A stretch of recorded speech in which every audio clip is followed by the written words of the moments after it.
Señor les bendiga de manera muy especial en esta noche, estimados y queridos hermanos de la Universidad Shalom y del Instituto Bíblico de Dios de la Profecía en la República Dominicana y en cualquier parte del mundo. Queremos agradecerles su seguimiento y al mismo tiempo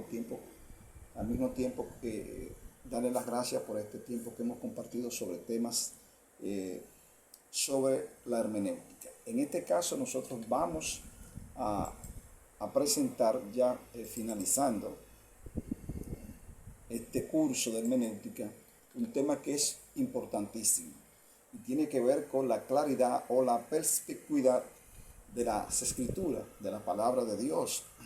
Ya sabemos que en estos tiempos tan convulsos y de tanta información, solamente la lectura nos puede ayudar a poder sobrevivir sin lastimar o malinterpretar las escrituras. Como dijo alguien, para cambiar el mundo hay que leer.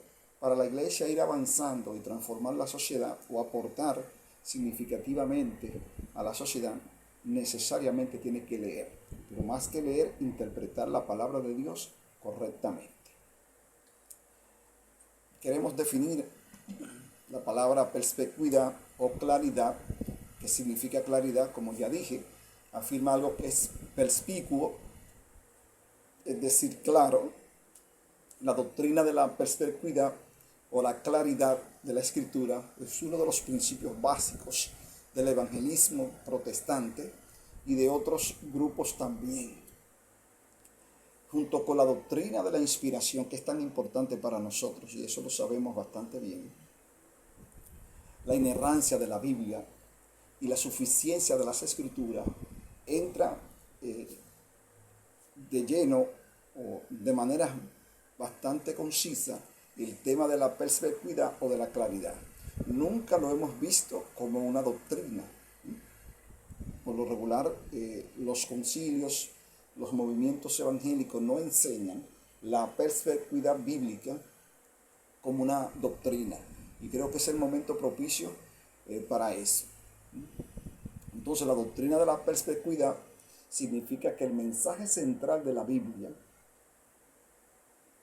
debe ser claro, comprensible, y que sobre todo los hermanos, los alumnos entiendan que la Biblia es su propio intérprete. Si tuviéramos la oportunidad de sacudir la palabra, como algunos plantean, y descubrir todo lo que tiene, encontraríamos una serie de tesoros invaluables. Podemos hablar de la ley, la gracia, la figura poética y la historia de la cruz. Todo contado de diferentes idiomas, mostrando diversas formas de expresar la realidad en que Dios ha querido comunicarse. Porque si hay algo que caracteriza al Dios de la Biblia, es que ese es un Dios personal, es un Dios que se comunica con el ser humano, que se comunica en sus pensamientos, que se comunica en su accionar, a diferencia de los otros, de las otras deidades de la cultura. Algunos la definen como un tanto distante. Es tanta la riqueza que podemos encontrar en la Biblia, producto de esa comunicación tan asertiva y tan edificante de nuestro Señor, que establecer principios y reglas que nos ayuden a interpretarla correctamente. Ese debe ser el objetivo de nosotros, establecer reglas, conocer las reglas de interpretación para poder disfrutar a cabalidad esa revelación que ha sido eterna y que tanto nos ha ayudado. Uno de los principios más importantes, queridos hermanos, estudiantes, para interpretar las Sagradas Escrituras, es lo que le dije al principio, la perspicuidad, o en este caso la claridad. Ser perspicuo y ser claro es sinónimo. La palabra significa, como le dije, claro, conciso, transparente, es fácil de entender. Si todo mensaje que predique una persona o cualquier maestro debe tener claridad, debe ser perspicuo, debe tener perspicuidad, debe tener transparencia. Y no podemos, de manera irónica, pensar, como algunos dicen, bueno, esa palabra no se utiliza, o es una palabra que está en desuso. Lo correcto es utilizarla. Ya le dije al principio, ser perspicuo, ser claro, es importante a la hora de exponer el mensaje de la palabra de Dios. La perspicuidad de las Sagradas Escrituras se refiere al mensaje esencial de ella, que ha sido expuesto claramente y se evidencia a sí mismo como una lectura sencilla de la palabra de Dios, sin complicaciones. Leerla, analizarla y disfrutarla es responsabilidad de todo hermeneuta, de todo lector de la Biblia. Y obviamente es una mayor responsabilidad, pesa sobre aquellos que la enseñan. Lo esencial del Evangelio siempre está expuesto con claridad, para que pueda ser entendido por cualquier persona que la lea. Quizás el pasaje más claro de toda la Escritura se encuentra en San Juan capítulo 3, verso 16. Es el verso más pronunciado por todas las generaciones, considero, desde que se escribió la Escritura hasta el día de hoy. ¿Quién no ha entendido lo que explica Juan 3:16? Usted podría negar esa verdad, o cualquier persona la podría negar, pero jamás podrá negar que es clara. Si hay cosas en la Biblia que están sumamente claras, y para nosotros, como facilitadores de esta materia que es hermenéutica, queremos cerrar haciendo énfasis en eso. Es obviamente que eso es una pregunta. Obviamente hay una variedad increíble de interpretaciones de la Biblia, una gran variedad, además de una multitud de denominaciones. ¿Cómo se mantiene entonces la claridad, o cómo se puede ser perspicuo de la Biblia con tantas denominaciones, con tantas interpretaciones, con tantos movimientos? A esa pregunta podemos afirmar que la dificultad doctrinal de ciertos textos y su variedad de interpretaciones no niega la veracidad o la claridad de la palabra de Dios. En otras palabras, el hecho de que hayan dificultad entre los hermeneutas de diferentes religiones o grupos religiosos, y que hay obviamente dificultad doctrinal en muchos de esos pasajes, que haya una variedad de interpretaciones para esto, no significa que el principio de la claridad de la palabra de Dios, de la perspicuidad, se quebrante. La multiplicidad de interpretaciones que conocemos y las divisiones eclesiásticas suelen ser en la mayoría de los casos producto de diferencias en asuntos secundarios. Al propósito central de la Escritura, personas que interpretan o que ven de otra óptica, de otro prisma, ese punto, pero sin embargo, eso es más bien asunto secundario. Por ejemplo, hay diversidad en la forma de adoración en las iglesias. No todas las iglesias adoran igual, ¿de acuerdo? O a la forma de los gobiernos de las iglesias, pero hay una realidad imposible de negar: en la esencia, el significado de la salvación. Nadie entra en contradicción con eso. Una enorme mayoría de iglesias evangélicas se unen bajo esos criterios. La evidencia es clara: Cristo es el Salvador de la humanidad. En eso estamos de acuerdo. No hay otro mediador entre Dios, como dice San Pablo, y los hombres, más que Jesucristo hombre. El Señor Jesús afirmó que Él era el camino, la verdad y la vida, y nadie viene al Padre si no es por Él.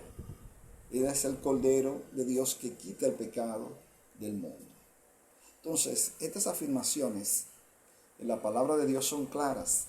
No hay forma de desarticular estas verdades que son tan trascendentes y universales. Nadie la puede negar. Y que encierran tantas verdades espirituales.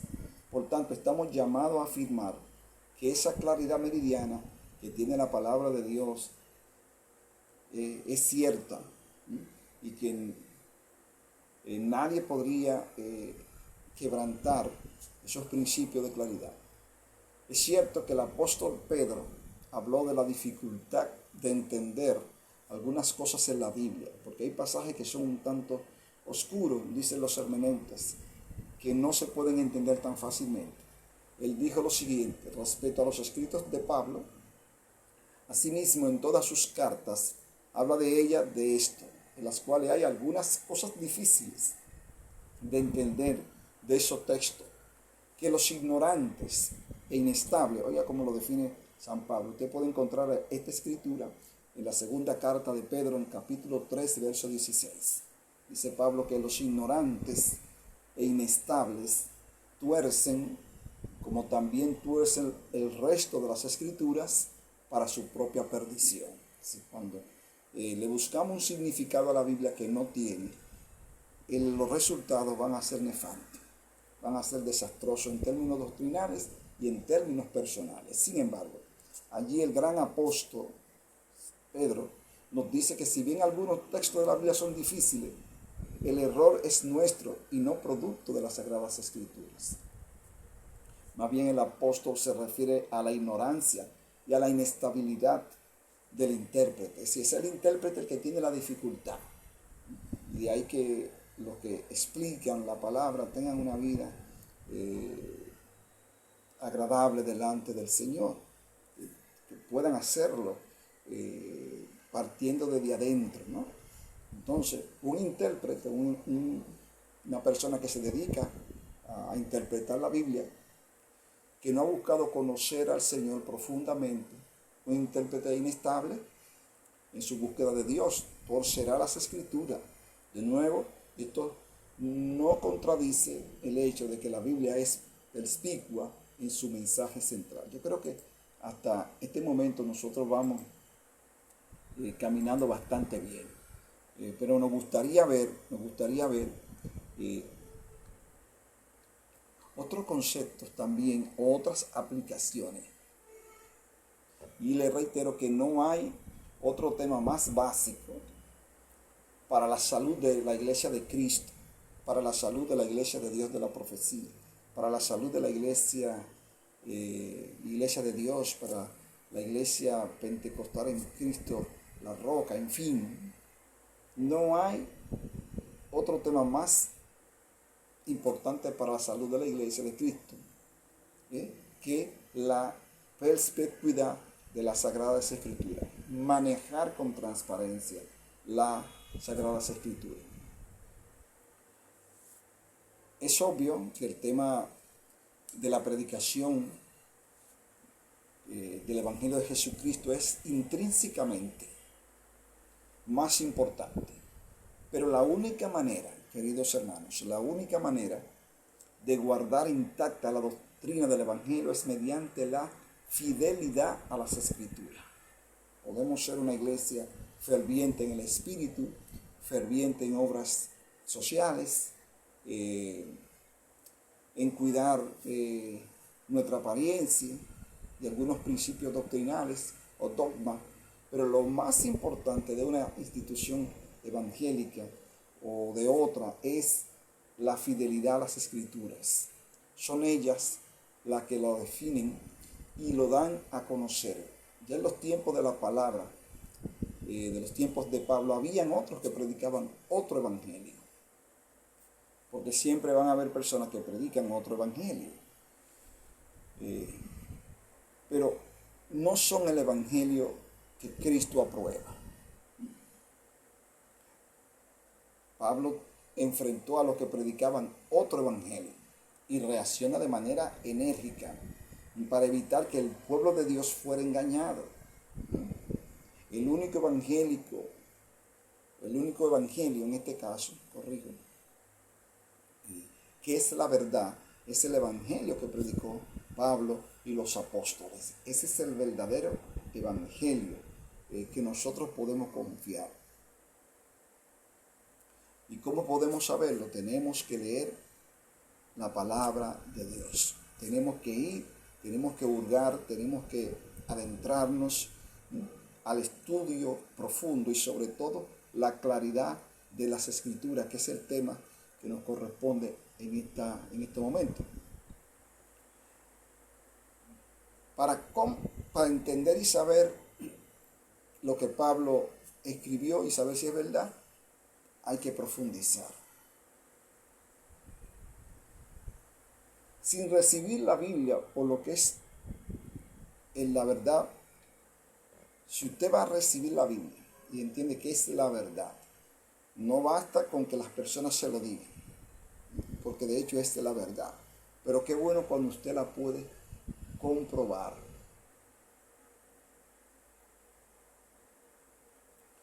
Si recibimos la palabra de Dios y no las estudiamos, ignoramos sus beneficios y sobre todo ignoramos su autoridad. Por eso Dios declara a sus hijos que amen y que guarden su palabra.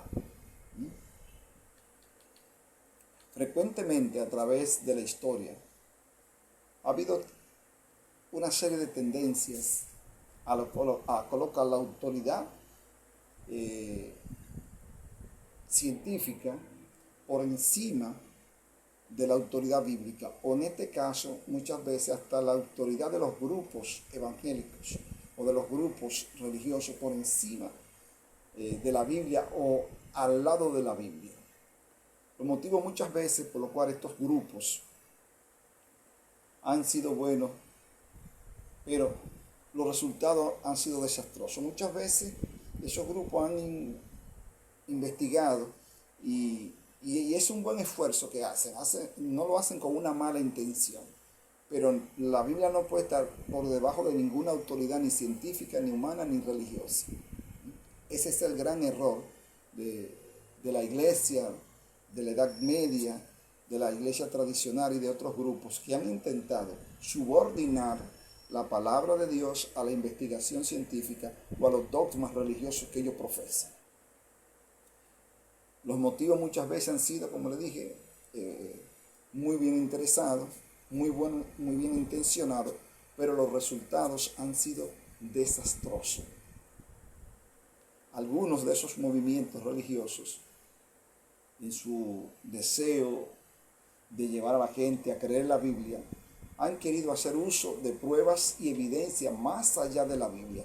Nosotros no nos oponemos al conocimiento extrabíblico, porque ya sabemos que muchas veces coadyuva, corrobora lo que dice la palabra.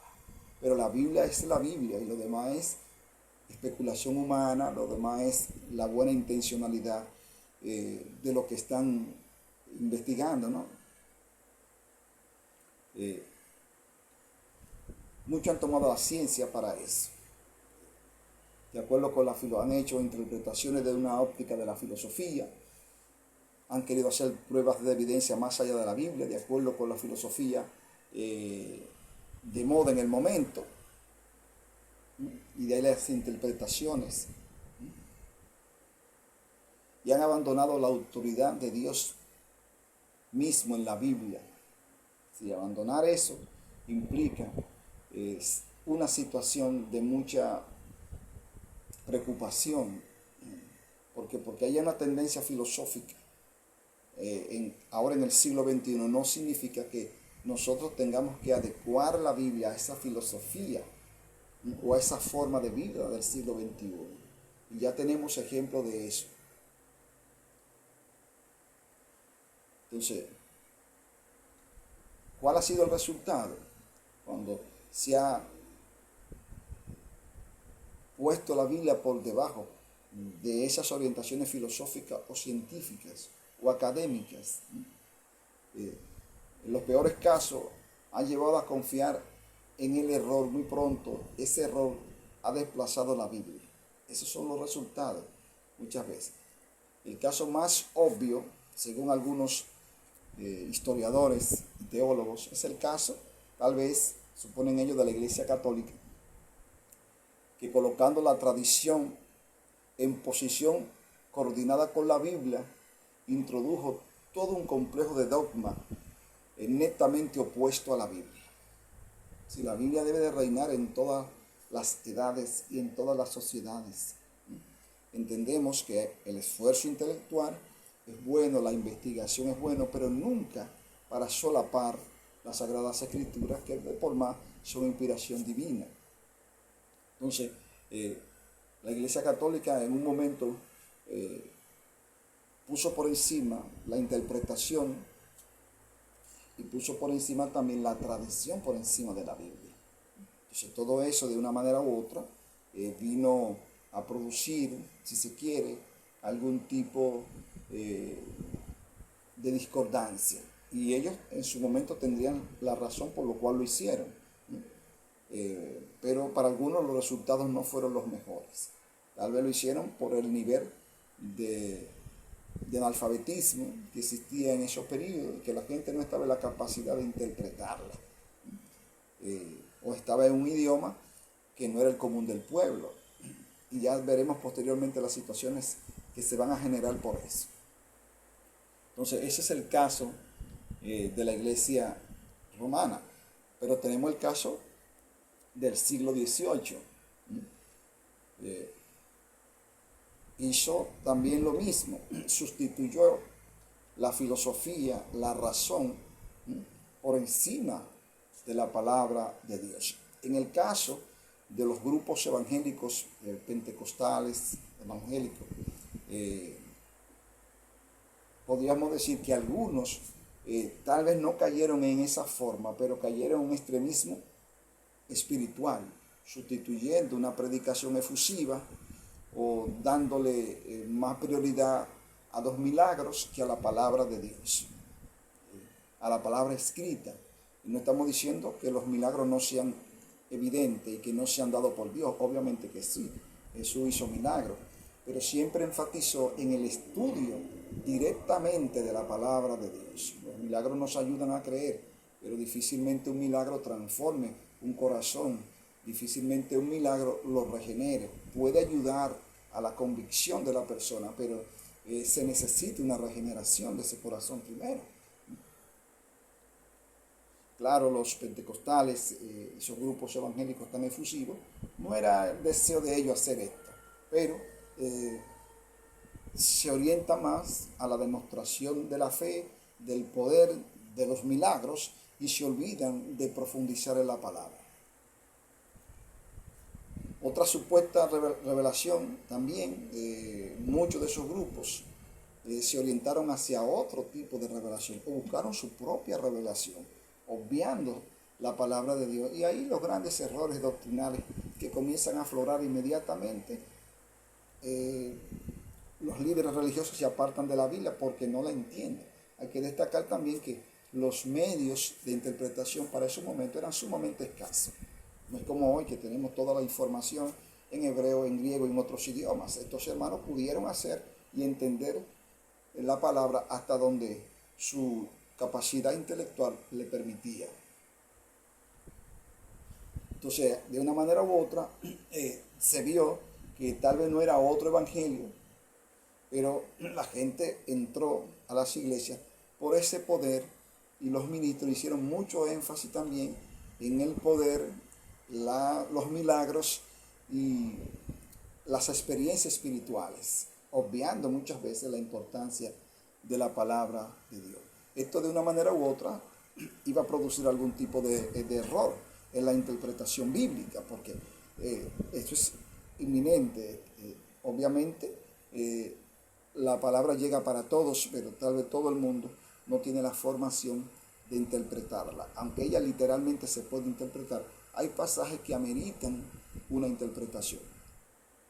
Por esa situación, el tema de la perspicuidad de la palabra, su suficiencia en la escritura, siempre debe ser el punto central de toda organización, de toda institución cristiana, de toda institución evangélica. Esto no es un principio producto de la lógica humana, sino uno de la misma Biblia. La Biblia nos manda a estudiar la palabra. Como palabra infalible de Dios debemos someternos. Usted y yo debemos someternos a todo lo que ella enseña, incluyendo lo que ella enseña en cuanto a ella misma. Enseña su propia suficiencia. voz de Dios, voz de autoridad, y por lo tanto la palabra final de Dios, única regla de infalible para la fe y la práctica de la iglesia, única regla segura para guiar al ser humano o guiar a la iglesia a lo que debe creer y hacer siempre y en todo. No es posible, queridos hermanos, en estos renglones entendernos mucho sobre el tema, pero miremos lo que enseña directamente la palabra. Vayan al Salmo 119 del verso en adelante, y vayan a Hebreos capítulo 1 del 1 al 3, y váyase a Apocalipsis capítulo 22 del 18 al 19, y ya en la lectura que siempre leemos de segunda de Timoteo capítulo 3 verso 14. Ahora, hay algo importante. Si Jesús estuviera en estos días, ¿cómo citaría las Escrituras? ¿Cuál es el ejemplo que el Señor Jesús nos está dejando de cómo nosotros debemos de utilizar las Escrituras? Y el ejemplo más emblemático lo encontramos, que consideramos significativo, entre otros, en su parábola, la parábola que el Señor Jesús explicó sobre Lázaro y el rico, que lo encontramos en Lucas capítulo 16 del 23 al 31. Ahí hay una solicitud del rico, que todos sabemos está en el Hades, está sufriendo, está padeciendo, producto de su vida licenciosa, algunos dicen de su vida abusiva, está sufriendo en el Hades. Es obviamente que el deseo de Dios no es que la gente vaya a lugares de tormento de ninguna manera, pero Él lo explica también como una realidad escatológica. Si no hay arrepentimiento, la gente irá a un lugar de tormento, y qué triste es que esta es una realidad que la iglesia debe de enfatizarla y que debe de explicarla. No desde el punto de vista que Dios quiere castigar al ser humano, sino desde el prisma de que Dios quiere evitar que los seres humanos caigan en esa situación. No era su estilo, Jesús no vivía acusando a la persona, tampoco tal vez era la voluntad de Él. En lugar de enviarles, como ese es el diálogo, una persona que vaya entre los muertos a anunciarles, es lo que le pide, lo que se explica en la parábola, que el hombre rico está pidiendo, está suplicando que entre los muertos vaya una persona a predicarle, para que sus hermanos y sus familiares no caigan en esa situación de dolor que él está experimentando. Fíjense, interesante, ¿no? Sin embargo, la respuesta del Señor es la siguiente: que vayan a las Escrituras. Dice literalmente, ellos tienen a Moisés y tienen a la ley. Ellos lo que deben es creer en la palabra. No se necesita que venga de los muertos una persona a predicarle a usted cuando usted y yo tenemos la palabra. Ese es el consejo que Jesús da. No le está hablando de algo sobrenatural, de un milagro extraordinario, sino que para evitar esa situación hay que ir directamente a la palabra de Dios. Dice Jesús: a Moisés y a los profetas tienen, óiganlos, no honra a Dios que la gente, en lugar de creer en la palabra, eso honra a Dios cuando la gente puede creer en la palabra. A Moisés y a los profetas tienen. En lugar de creer a su palabra, la gente lo que decide es no creer. Esto es cierto, sobre todo cuando la palabra de Dios, las Sagradas Escrituras, ya han sido comprobadas contundentemente por las señales y las maravillas hechas con este fin, porque hay milagros. Y qué buenos son los milagros. Todos necesitamos en un momento dado que Dios haga un milagro con nosotros.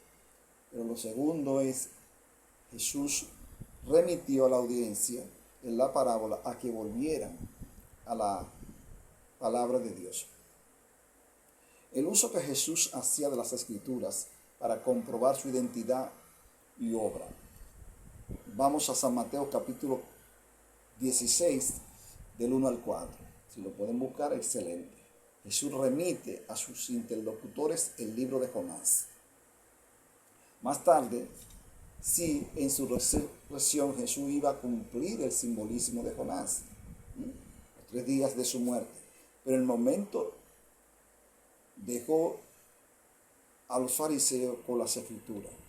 Claro que Jesús sacó sus obras como comprobación de su identidad. Cuando vamos a Juan 10, del verso 25 al 37 y 38. Pero vamos a Juan en su capítulo 30 y 31. Ya conocemos el objetivo fundamental del libro de Juan. Es decir, Jesús, siendo Hijo de Dios y con la revelación final de Dios para la salvación del hombre, dio relevancia, dio importancia, no tanto a los milagros, sino a las Escrituras. Pero una vez dada la comprobación de su palabra y la revelación que se podía dar de esta Escritura inspirada, Jesús vuelve y hace énfasis en volver a las Escrituras. Tenemos otro ejemplo del por qué Jesús enfatiza tanto la Escritura y entenderla. Encontramos en Lucas capítulo 24, 16, del 25 al 32. Es una escritura que la conocemos. Una vez Jesús resucitado, tiene un encuentro con unos hermanos que van camino a Emaús. ¿Qué hizo Jesús para llevarle a creer que Él era el Cristo? Fíjese que sus ojos estaban vedados, ellos no podían entender quién era ese forastero que estaba con él. Esto ya fuera una obra del mismo Dios para que no se dieran cuenta.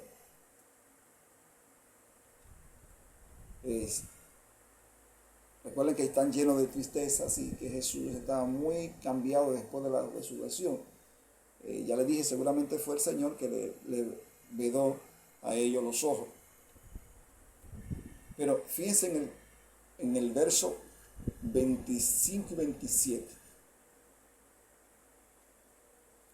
Jesús comienza a darle un panorama de la Biblia entera. No le habla del poder de la resurrección, sino que enfatiza otra vez la importancia de la Biblia. Me gustaría que vayan a Lucas 24, del 25 al 27. Comienza a enfatizar. Y no obstante eso, le va aclarando todo lo que había de acontecer con el Mesías según los profetas. Entonces, en el verso 32 ya hay un testimonio de ellos, de cómo ardía su corazón, porque así sucede cuando le predicamos a las personas la palabra. Comienza a arder su corazón. Usted quiere que el corazón de una persona comience a arder, comiéncele a hablar de la palabra de Dios. Simple y llanamente, la palabra de Dios. Dice que sus corazones comenzaban a llenarse. Y mientras Jesús le hablaba en el camino, le iba explicando las Escrituras. Tan fácil habría sido para Jesús de una vez mostrarle sus heridas. No lo hizo. Mostrarle sus pies. No lo hizo. Mostrar sus manos laceradas. No lo hizo. Mostrar su costado herido. Tampoco lo hizo. Lo que está haciendo es refiriéndole la palabra de Dios, el cumplimiento de esta palabra. El Señor nos ayude a entenderla, a vivirla y a respetarla también. Entonces, una vez le explica la palabra, dice que sus ojos fueron abiertos. Entonces le reconocían.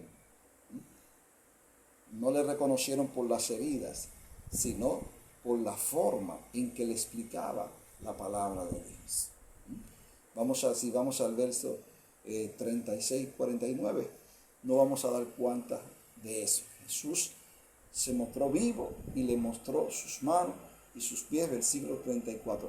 A los otros discípulos sí le muestra, pero a estos no le muestra sus heridas. A los otros le muestra sus heridas, pero a esto le explica la palabra explícita de Dios. Qué importante. Dice, y comió delante de ellos, pero acompañó la muestra de una exposición de la palabra de Dios. Aquí Jesús lo combina, las heridas, y también combina la palabra de Dios, que nunca, hermano, se va a quitar, ni debe ausentarse de entre nosotros, de los que estudiamos la palabra, los milagros, las manifestaciones espirituales, la manifestación del Espíritu Santo y también la manifestación de la palabra de Dios. Esta trilogía es perfecta para que una congregación pueda alcanzar todas sus metas. Entonces, ya después ascendió al cielo, ya lo sabemos, dejándole ese testimonio, toda esa experiencia a los apóstoles y sobre todo exponiéndole la palabra. Sabemos que Jesús ascendió al cielo, dejándoles el testimonio de las Escrituras como fundamento de su fe. En contados casos después de la resurrección, Jesús se reveló directamente mediante la visión o milagro, respaldando la predicación del Evangelio. Eso lo entendemos, pero siempre la predicación ha sido y va a ser esencial, la exposición de la palabra de Dios. Tenemos el caso, ya después de la ascensión, el caso de Pedro. Todos sabemos que Pedro asume un liderazgo importante en la iglesia que ha nacido o que sigue creciendo, ya como una iglesia gentil. Se estaban las señales que llevaron a la gente a reunirse. Obviamente los milagros, capítulo 3 hay un milagro importante, pero luego la gente seguía incrédula. Como le dije, un milagro muchas veces no regenera un corazón. Lo puede incitar, lo puede sensibilizar, pero no lo regenera. Entonces la gente estaba espantada con los milagros, con las manifestaciones, pero permanecía incrédula. Pedro no hizo más señales para convencerle, sino que le predicó el Evangelio, el relato de la obra de Jesucristo y su significado, citando las Escrituras para dar autoridad a lo que se decía y el hecho de la resurrección anunciada de antemano. Si vamos a Hechos capítulo 2, capítulo 14, verso 37, vamos a ver la importancia de la perspicuidad de la Biblia, de la importancia de predicarla y no tener elementos que pudieran sustituirla. La gente se convenció ante la predicación. Hay gente que cree a los milagros, pero no cree a la predicación. No fue necesario que Jesús se presentara vivo para que creyeran en su resurrección. Jesús no hizo eso. No fue necesario ningún milagro adicional para que por fin dejaran de su incredulidad. No nos oponemos a los milagros, creemos en los milagros. Pero el Señor nos mandó a predicar, y es como dice la palabra, y estas señales seguirán a los que creen. Pero primero es la predicación y después son los milagros. No fue necesario ningún milagro adicional, como le dije, para que la gente creyera. Sin embargo, había en lo que pasó con las lenguas antes del sermón y el versículo 33. Pedro se refiere al mismo para apoyar lo que decía, pero no fue en lo que Pedro se concentró, sino en las Escrituras. Recuerden que está el Pentecostés, el movimiento pentecostal, la llegada del Espíritu Santo, el derramamiento del Espíritu, el lenguaje, ¿verdad?, en todos los idiomas que se da ahí. Pero Pedro finalmente hace énfasis en la predicación de las Escrituras. Las Escrituras como testimonio suficiente para los creyentes. Los eventos del día de Pentecostés eran iniciación de la nueva era de una iglesia gentil.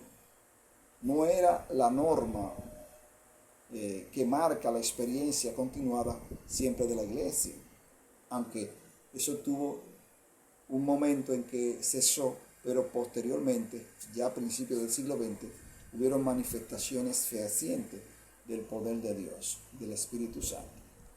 Es interesante, queridos hermanos, que el sermón paralelo de Pablo, su primera predicación en su primer viaje misionero, Lucas no relata ningún milagro. Posteriormente sí Pablo hizo milagros, levantando paralíticos y haciendo cosas extraordinarias. Pablo en principio no se destaca por la demostración de los milagros, aunque sí acompañaron milagros, de eso estamos conscientes. Pero Pablo lo que hace es que predica la palabra de Dios. Y lo que hace Pablo no es más que dar un resumen de la historia sagrada en su primer viaje. Y así lo relata el médico Lucas. Y luego una exhortación a dejar la incredulidad. Cuando vamos a los Hechos capítulo 13, del 38 al 41, lo que Pablo le dice a los hermanos es que abandonen la incredulidad. Si vamos a los Hechos capítulo 15, vamos a ver la primera reunión de los líderes de la iglesia. Pedro y Pablo relataron lo que había pasado en sus experiencias predicando el Evangelio. Cuando se predica la palabra es cuando surgen los milagros. Es importante. O van acompañados. Palabra de Dios y milagro y obra social. La iglesia primitiva o la iglesia de los primeros siglos, eso lo hizo permanentemente. Pero cuando ya expuesto Pablo su experiencia, Bernabé y también Pedro expuso, el concilio en Jerusalén tomó la decisión sobre este asunto esencial respecto a lo que es el Evangelio. Sí, ellos están muy contentos y muy de acuerdo con las señales. Están de acuerdo con las señales. Y en vez de buscar o recurrir a esa autoridad que tienen los apóstoles, ellos lo que dan lugar a esperar que Dios le hablara, que Dios se le manifestara en esa reunión a los apóstoles. Está Santiago, está Pedro, está Bernabé, está Pablo y otros más, están ahí. Ellos no hacen uso de la autoridad apostólica, sino de la palabra de Dios. Esperan que Dios le comunique a ellos un mensaje para poder seguir haciendo la obra que ellos vienen de por sí ya realizando. Más bien, tomaron el testimonio y la experiencia de Pedro y Pablo, apóstoles ya que interpretaban por el texto bíblico lo que Jacobo citó. Si vamos al versículo 16 y 18, ellos están citando la Biblia. Ellos no están hablando en lengua, ellos no están imponiendo las manos, sino que están leyendo la Escritura. Es ahí donde ellos se van a leer, a interpretar lo que esa situación está con lo que cuenta Pablo, lo que cuenta Pedro. Es ahí donde ellos quieren una respuesta y se van a la palabra de Dios, que es lo más importante. La palabra de Dios como un asunto definitivo. Fue la liberación del concilio que llevó a una decisión, que no fueran profecías nuevas. Y esto, repito, es un asunto de tanta importancia para la sobrevivencia del Evangelio en el mundo, como era el tema de la necesidad de la circuncisión. Tuvieron las Escrituras por suficiente como autoridad definitiva. La decisión no la tomaron Pablo, Bernabé, Santiago y Juan. Ellos fueron a autoridad máxima en ese momento, que era las Sagradas Escrituras. Qué importante.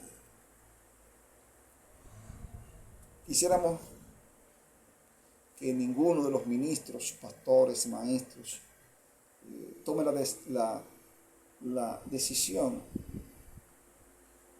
de obviar los milagros. Quisiéramos que nadie obvie los milagros. Pero sí quisiéramos que nosotros le diéramos más importancia a la interpretación de la palabra de Dios, como lo hizo esa iglesia del primer siglo, que pudo combinar milagros, la experiencia, porque Dios es un Dios milagroso, maravilloso, pero Dios está también bastante preocupado por que nosotros pues entendamos sobre la perspicuidad de las Escrituras, la transparencia de las Escrituras. Este tema de la transparencia de la iglesia, y aquí estamos ya en la parte conclusiva, se debatió abiertamente en el siglo XVI, una época cuando la iglesia se consideraba más como una organización que como un organismo. Nos referimos a la Iglesia Católica en este sentido. Ya iban surgiendo otros movimientos eclesiásticos también.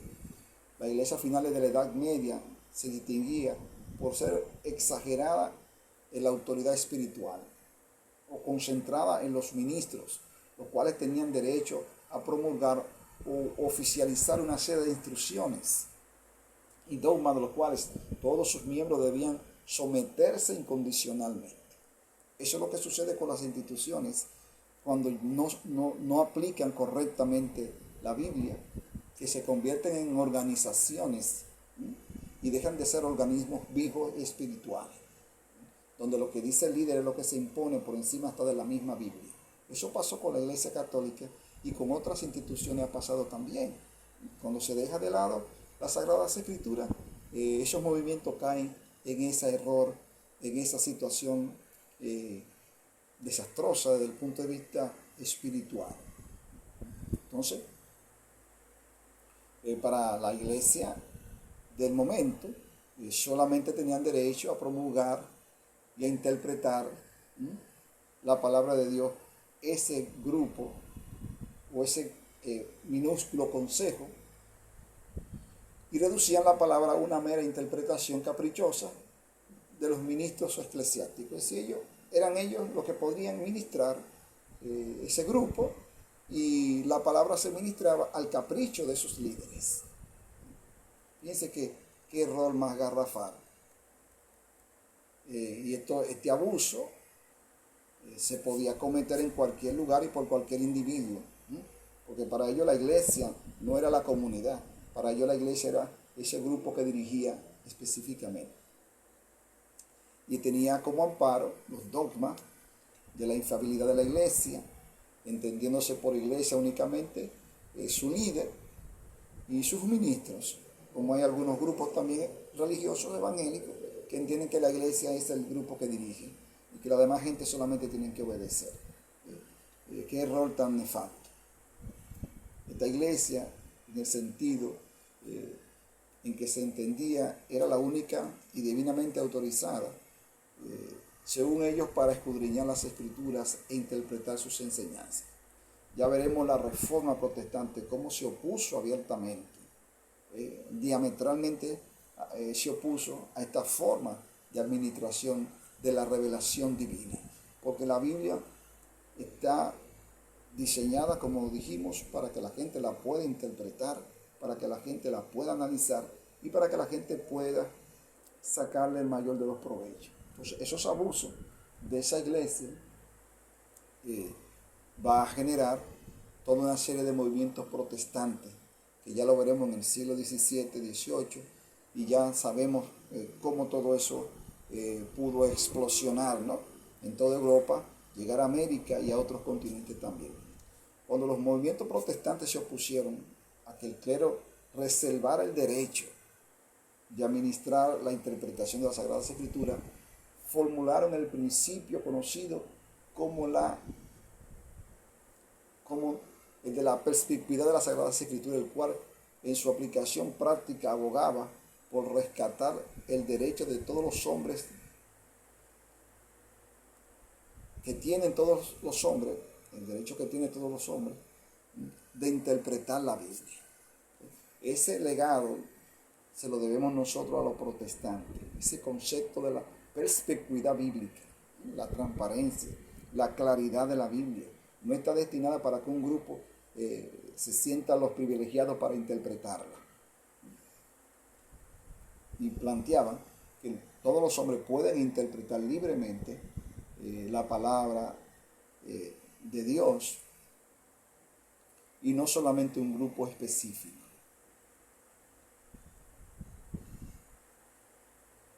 A las conclusiones que se pudo llegar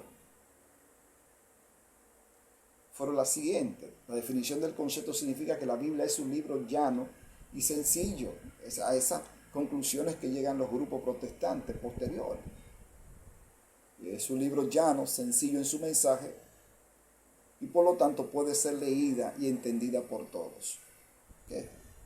Recuerden que el esfuerzo fue poner en el idioma original la Biblia para que todo el mundo la pudiera entender. Sustento bíblico del concepto. Dios habló y se reveló a los hombres para ser comprendidos según Hebreos capítulo 1, verso 1. Dios no se ha revelado únicamente mediante la creación. Dios se ha revelado a través de su palabra. Dios se comunica mediante un lenguaje claro y sensible según el Salmo 119, verso 105. La transparencia o la perspicuidad alude a la claridad del mensaje bíblico. Jesús es la luz del mundo, según los Hechos capítulo 8, del 26 al 30. Todos tenemos la necesidad de maestro. Estamos claros. Sin embargo, el mensaje central de la Biblia y los principios generales con que se relacionan es claro. Tenemos que ir a los institutos bíblicos, a las universidades, pero hay un mensaje que está claro. Y toda persona que pueda leer o alguien le pueda leer, lo va a entender perfectamente. Las escrituras están dirigidas a todos y no a un grupo especial. En el Antiguo Testamento los profetas insistían en que Israel escuchara según el Salmo 50, verso 7. Jesús dirigía su mensaje a las multitudes. En el Nuevo Testamento, en general, vemos la misma intención en 1 Corintios capítulo 1, verso 12. Por ejemplo, la misma escritura exhorta a que todos la conozcan, la lean y la escudriñen. Si vamos al libro de Juan capítulo 5, verso 39. Debemos de desechar toda duda con respecto a la funcionalidad de las escrituras para efectuar la santificación de un pueblo para Dios. Debemos de entregarnos al estudio de las escrituras con la confianza de poder entenderlas para la vida y la piedad. Es posible que su comprensión, y reitero, es posible que su comprensión exija esfuerzos intelectuales, es obvio, y espirituales. Nada común en cuanto a algunos aparten algunas doctrinas, pero el corazón regenerado, por lo tanto, objeto de los cuidados especiales del Espíritu de Cristo, del Espíritu Santo, ha de poder oír y entender la voz de Dios que habla en ella.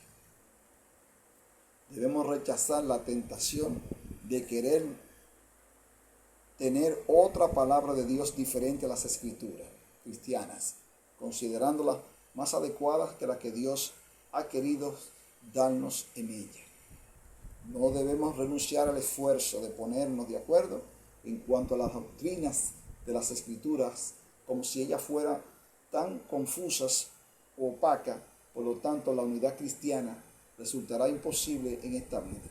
El resultado de tal manera de pensar sería un agnosticismo paralizante. Nosotros hemos llegado a la conclusión de este último tema, que tiene que ver con la claridad de la palabra, la perspicuidad, y esperamos que usted pueda extender este mensaje y que el mismo le sea de bendición y les sea de mucho agrado. Dios le bendiga, Dios le guarde, es nuestra oración y es nuestro deseo.